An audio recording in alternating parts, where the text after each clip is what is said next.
چسب باز میکنیم به این حالت میگیریم، مغزش میاد تو دستمون، اینو میذاریم کنار، هیچیش نمیشه. همینجوری ضربه دری میگیریم، باز میکنیم، جایی که این سوراخ رو زدن میاد داخل این پینه قفل میگی، نگاه کنید به این حالت تیک صدا میده قفل میشه. اینم به این حالت، اینم قفل شد. میز چوبی رو به این نحو نمیذاریم، به این شکل میذاریم که قشنگ وایس شکم نندازه.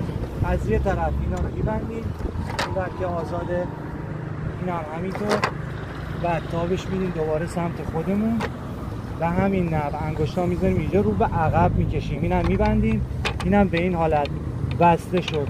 چسبش هم میگیریم به این حالت، تمام. حالا بسته کردن این میز، دوباره اینو میبندیم، دو تا چسب رو به هم میبندیم، به این حالت میپرونیم، بازش میکنیم، اینم به این حالت میذاریمش کنار، هیچیش نمیشه این میز. اینم به این ضربه دری که جمعش کردیم، اون جایی که ما این دوتا رو بستیم، دوتا چسب بود میذاریم داخل کار. خب مثل بالی تابش میدیم، این چسب هم میگیریم، محکم میکشیم، بسته شد، تمام. به این حالت لذت